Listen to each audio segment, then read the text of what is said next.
Warahmatullahi wabarakatuh. Alhamdulillah, alhamdulillahilladzi anzala al-Qur'an hudan lin-nasi wa bayyinatin minal huda wal furqan. Assalatu wassalamu ala asyrafil anbiya'i wal mursalin sayyidina wa maulana Muhammadin wa ala alihi wa sahbihi ajma'in. Hadirin wal hadirat yang insyaallah kita semua dimuliakan oleh Allah Subhanahu wa taala. Insyaallah pada kesempatan ini, mengingat waktu yang terbatas, maka saya akan mengangkat sebuah hadis dari Rasulullah Muhammad SAW.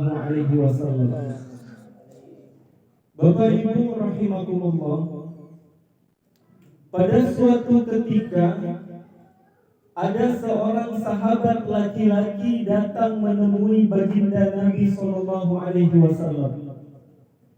Kemudian laki-laki itu berkata kepada baginda Nabi, "Ya Rasulullah, izni wa abdis."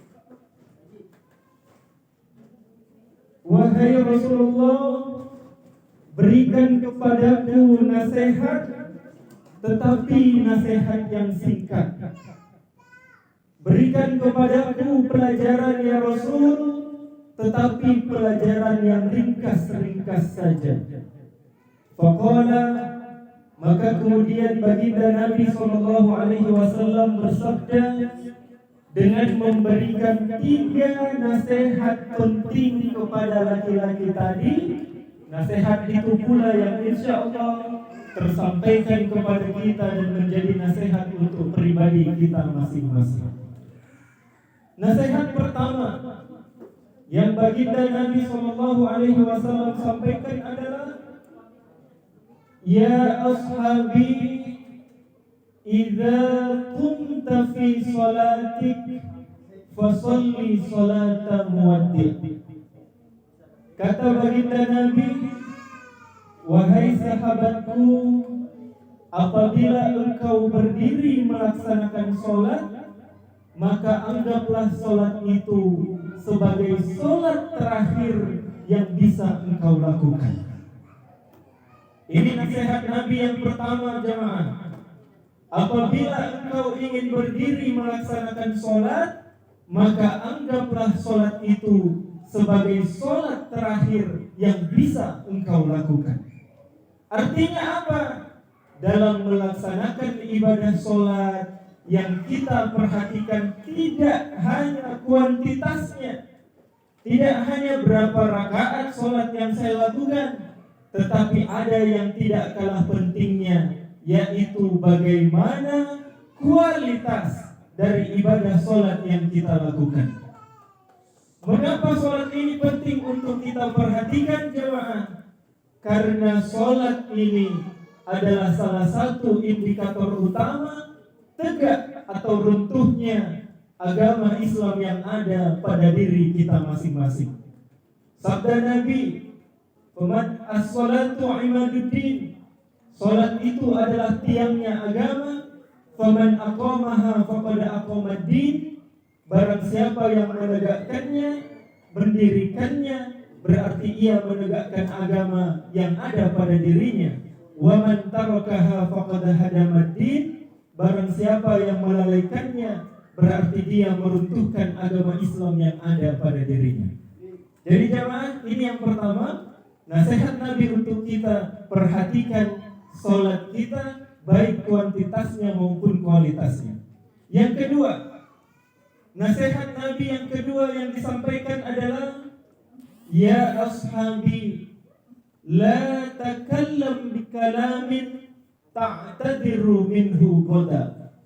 Wahai sahabatku, jangan sekali-kali engkau mengatakan suatu perkataan yang menyebabkan engkau akan menyesal dan harus meminta maaf keesokan harinya. Artinya apa yang Nabi ingin sampaikan? Nabi sampaikan kepada kita, pandai-pandailah kita menjaga lisan yang kita miliki ini.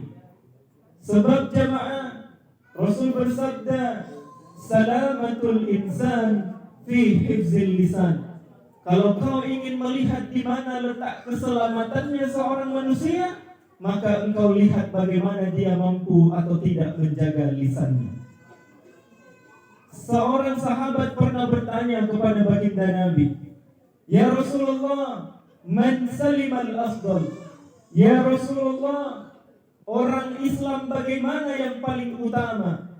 Kata baginda Nabi, orang Islam yang paling utama adalah orang Islam yang mampu menyelamatkan orang yang lainnya dari kejahatan lisan dan kejahatan tangannya.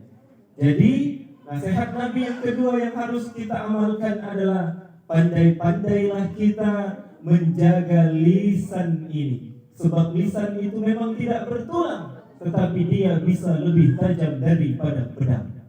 Jamaah rahimakumullah, itu nasihat Nabi yang kedua.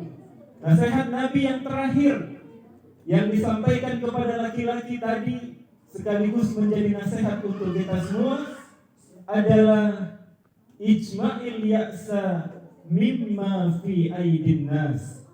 Janganlah sekali-kali engkau bertekad untuk memiliki apa-apa yang dimiliki oleh orang lain. Artinya apa? Nabi berpesan kepada kita agar jauhkan diri kita dari sikap iri hati, dari sikap dengki. Apalagi kita dalam dunia kerja, tentu ada istilahnya atasan, ada istilahnya karyawan. Nah, ini yang harus kita perhatikan. Pandai-pandailah kita untuk tidak iri hati, tidak berdengki kepada sesama kita. Apalagi terhadap urusan dunia. Rasul berpesan, terhadap urusan dunia, marilah kita menengok ke bawah, jangan melihat ke atas, sebab masih banyak orang yang tidak seberuntung kita. Adapun terhadap urusan akhirat, mari kita melihat ke atas, sebab masih banyak orang-orang yang lebih baik ibadahnya daripada kita, sehingga tumbuh motivasi dalam diri kita untuk lebih baik lagi. Hadirin wal hadirat rahimakumullah. Inilah 3 pesan baginda Nabi SAW yang insya Allah kalau kita amalkan, semoga menjadi wasilah keselamatan untuk kita semua. Amin ya rabbal alamin. Sekian, kurang lebihnya mohon dimaafkan. Wallahul muwaffiq ila aqwamit thoriq. Wassalamualaikum warahmatullahi wabarakatuh.